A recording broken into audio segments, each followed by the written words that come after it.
Firefighters from across the Northwest Metro responded to a house fire Thursday afternoon in Crystal.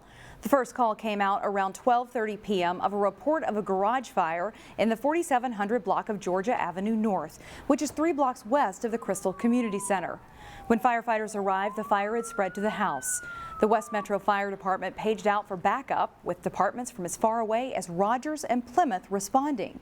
Firefighters were able to put out the fire about a half hour later, and as we went to air Thursday afternoon, there were no reports of any injuries.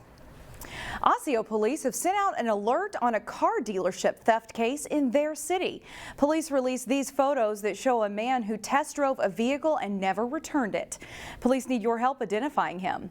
The vehicle taken was a 2005 Chevy Trailblazer, silver in color.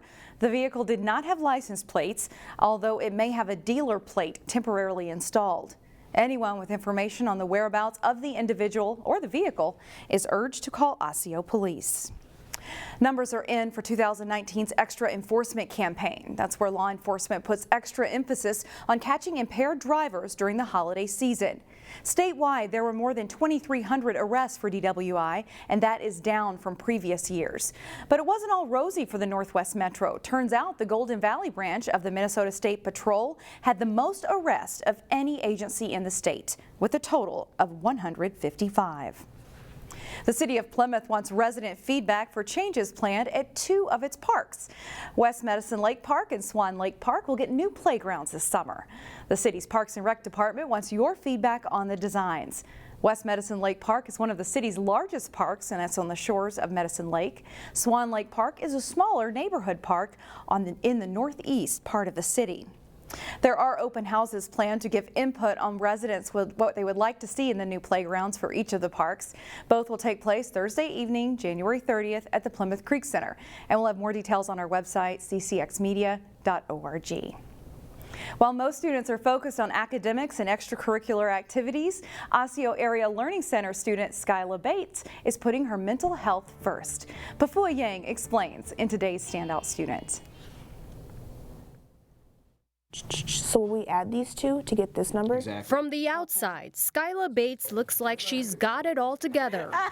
But she says that's far from the truth. I've been so busy running that I've never got to take care of myself. At a young age, Sky packed her bags and left home. I've been to like 4 different high schools and like 5 high schools in 4 years, including here. The senior can't remember the last time she's had a comfortable living situation, which she says left her schoolwork and mental health in shambles. I used to self-harm. I really used to. I was really going through something. It's kind of hard to put words for it together. Sky realized if she wants to be successful, she needed to work on her mental well-being. Here's another isotope, right? Okay. And thanks to school, she was able to find support. When I leave this place, I'm like a whole different person. I'm more stressed out than ever. So when I get to school, it's like... Sky has counselors and teachers like Mr. Bear that make it that much better. So these are just basically... I really like working with Sky a lot. She's very candid and transparent, honest. Bear makes it clear that Sky will leave a positive mark after graduating. A lot of people don't understand, like as a teacher sometimes it's like you kind of have to actively work to break down these like social barriers sometimes. And it was really easy with her. I didn't have to work at all. These cancel each other out? Yeah. Life is hard. Why would I make it harder for somebody else? Sky expresses that you never know what others go home to.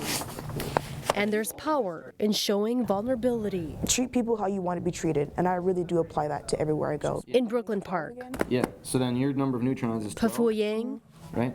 How many electrons are you going to have then? CCX News. If it cancel out to be even, would it be? The Osseo Area Learning Center serves students in grades 9 through 12. It offers an alternative high school program for students in the Osseo School District. From time to time, we come across unusual events here in the northwest suburbs, and one of them you will periodically see at a Golden Valley brewery and tap room. Now check this out. This was held at Under Pressure Brewing recently in Golden Valley. People put on armored suits to test their mettle at sword fighting. The brewery hosted the event, and it was organized by the Twin Cities Wyverns Armored Combat League. So yeah, such a group does exist. And it's all in good fun too. Nobody gets hurt. Even kids can put on the medieval combat gear. The next competition is this Saturday from 1 to 3 p.m. Under Pressure has another unusual event coming up later this month, too. It plans to hold a bacon eating contest on Saturday, January 25th, to raise money for the Children's Minnesota Cancer Kids Fund. Maple Grove Senior High students are busy putting the finishing touches on a benefit variety show that will run Friday night. This year, they chose a charity that helps homeless teens. Since we are choosing Avenues for Youth as our charity, it's something that works in Minneapolis and works with kids our ages, ages 16 to 24, and that's something that I feel everyone in this show has felt the importance of, is giving back to someone our own age. A really nice thing about the production is it's something where kids get a chance to show off their abilities to their friends and family and people around. The variety show is completely student-led, everything from singing, dancing, and music to pottery and magic acts. A total of 60 students have worked to put on the production. The event takes place Friday night at the Maple Grove Senior High Theater. It starts at 7 o'clock and you can get tickets at the door or online. And we will leave you with just a little bit of what you'll see. Enjoy.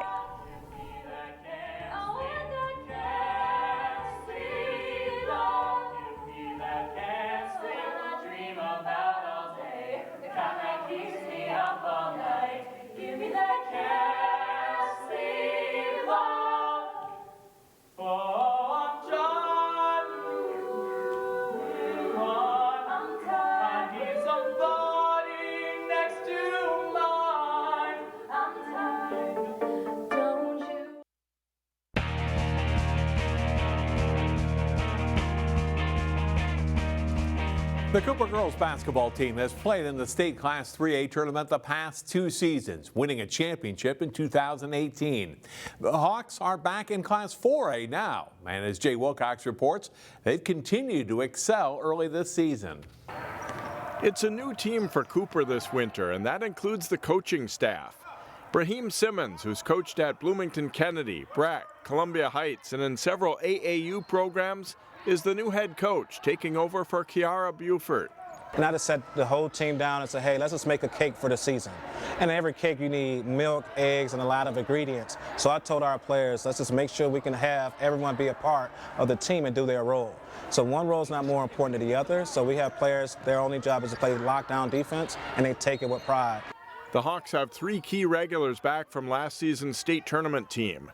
Standout post player Mimi Wheeler, and guards Drea Tribble and Jayla Relaford, all juniors. Beyond that, it's mostly a young group, and the veterans are guiding the varsity newcomers.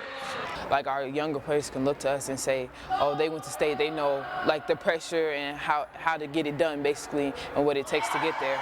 We stepped into more of a leadership role, especially as captains and being one of the older people. We definitely have to look out for our younger ones and teach them the ways. It's been kind of rocky at the beginning, but as we hang out with each other behind practice and stuff, the bond gets created, and that's how we be able to communicate each other on the court, and they really look up to us as role models, so it's really good. Cooper is 9-2, with the only losses coming to number 1 Hopkins and number 4 Centennial. The Centennial game was part of the Roseville Holiday Tournament, where the Hawks faced 3 pretty solid teams in a row. I think we go into every game with the same mindset, blowout or not. But I think the Holiday Tournament was a good realization to see where we are against those top teams. And what we've seen in that Holiday Tournament, everyone just gelled. And then, we were missing shots. We had a lot of sickness there, but we were using each other's energy to kind of carry us through. The road to state is a whole lot tougher this season, being in Class 4A and in a section that includes Hopkins and Wayzata. Cooper's ready for the challenge. Jay Wilcox, CCX Sports. You can see the Cooper girls on CCX Friday night. Tonight, Thursday, we have a big boys basketball game in the Northwest Suburban Conference for you. 7-2 Park Center travels to Plymouth to take on 8-1 Armstrong. Watch it live at 7 o'clock on CCX1 and CCXmedia.org. It also replays Thursday night at 10. Then Friday night, it's Cooper and Benilde St. Margaret's in girls basketball. Watch it live Friday at 7 and then the replay Friday night at 10. Deciding what length and type of ice fishing rod to use can make a difference in how many fish you catch. Terry Tuma explains in his weekly CCX Sports Ice Fishing Tip.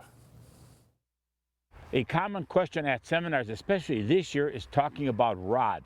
How long a rod? What kind of a rod? And it's going to be very dependent on us. What species are you fishing for? And that's number one. Do you need a real sensitive rod because of a tough bite? Normally you always need sensitive rod. But just a couple of tips that what I use is a short rod in a one-man fish out. But this allows me to position that rod right over the hole, and you can watch for any line movement whatsoever or a little tick that you're going to see and you can feel, of course. And then the longer rods, especially if you're fishing with a two-rod system, which I don't advise, but a two-rod system where you can have a longer rod and dead stick in a wheelhouse or a skid house, then you can use a longer rod. But here again, it's going to be so dependent on the species. The other question I have a lot, especially in the last couple of seminars, does it pay to invest in an extremely expensive rod? And yes, it does, but it has to fit your budget, of course. How much do you fish? What species do you fish for? But yes, the sensitivity is definitely enhanced. Give it a try. Try these rod lengths, the action of these rods, the tip action also. You're going to be very successful. Thanks, Terry. And you can watch for Terry's tips each week throughout the ice fishing season here on CCX.